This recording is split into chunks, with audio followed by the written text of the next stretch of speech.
whatever. It's not infants, but they're not infants. But I call them infants because they're my babies. But infants are gonna know more than grown people who've been in this truth. Salakia, who've been in the Bible for decades, 50, 60 years.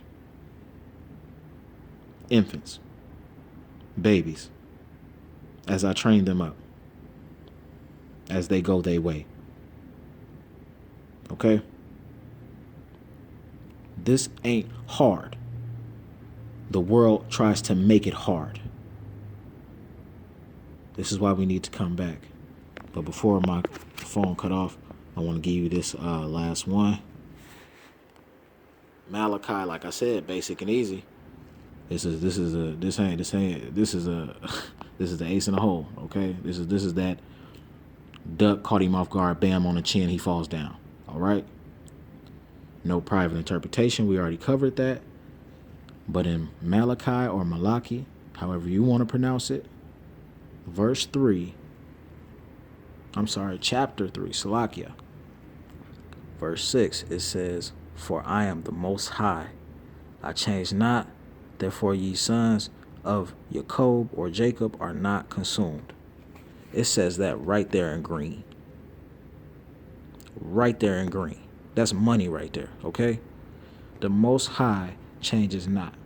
Now I can grab the Most High is not a man that he shall lie. Okay, he's not a man, he ain't got to lie. He got all power. Okay? All right? All power. The Most High is not a man that he shall lie. And he is the Most High and he changes not. So he don't never change his mind. If it say one thing, it's going to say one thing. So if it says of no private interpretation, and that he is the Most High and he changed not. And I gave you he is not a man that he shouldn't lie for free.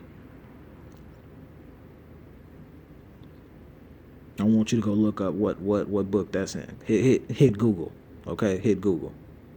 That's the clue of the day. Hit Google. Hit Google to couple with these two basics I'm giving you. Right now I'm at the basic level, so I'm teaching basic. I'm going to probably split this one video, even though I said it was going to be quick, into two videos, but part 1 and part 2 coming of 2 basic.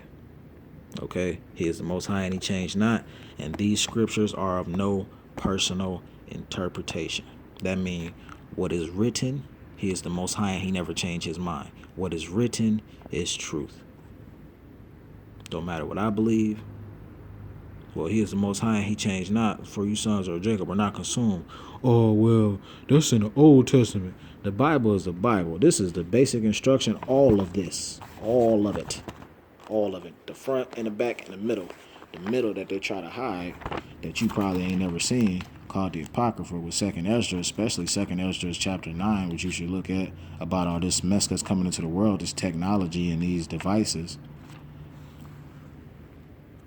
But like I said, two basic, just two basic. I don't want to call them jabs because they really powerful. But I mean, somebody really with a really powerful jab that hit you with enough of them, you be punch drunk.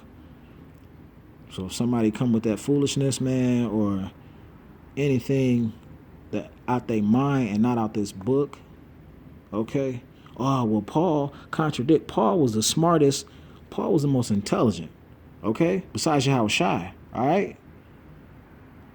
You had other prophets that would speak about Paul because he was so intelligent. You got to remember, Paul was a Pharisee. And I'm still learning. Paul was a Pharisee. You got to remember that. So he was intelligent. Like, okay, remember when Yahushua, the Messiah, was a child, and he was in the school, okay, with the Pharisees, and he was sitting down listening, and then he started correcting them.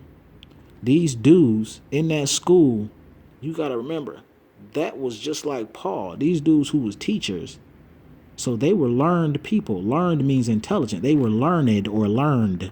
They were intelligent people. Okay? Paul was very intelligent. Paul don't contradict himself. Hell, Paul was God-fearing man. But but like I said, I'm gonna split these videos into two. These are just two heavy jabs for y'all. Okay? This word is of no private interpretation. If it say we was brought on ships, we were brought on ships. And what people were brought on ships? Thank you. Whose ancestors? Before that, whose ancestors were, before we were brought on ships, whose ancestors were ruling in the dark ages? Dark literally means melanated. Melanated, literally, the dark ages. Dark didn't mean dread, and no, it meant something that wasn't pale or unmelanated.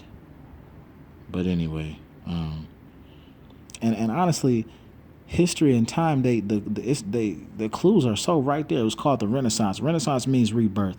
Rebirth of what? Couple Renaissance with I will bring forth a foolish nation. Who ushered in the Renaissance? Who owned them boats? Okay? Who owned them boats we was on and then ushered in the Renaissance? Well, ushered in the Renaissance, you know what I mean. Okay? Who owned them boats? Who helped them rebuild? Who helped these countries rebuild? Who made a country in 1948? I got all that out of this book. Will a country be made? Salakia, will a nation be made in a day? 1948. Come on, y'all. I don't want to make you think. I want to make you breathe. I just want to make you wake up, take a breath, take a real breath. Just one. And if I can make enough people make enough breaths, and because first thing you do after you take a breath is you cry. Get it? We babies in this. First thing you do after you take that breath is you cry. And then you start crying to the Most High. And if you hear enough cries, then what? Shabbat Shalom. Shalom.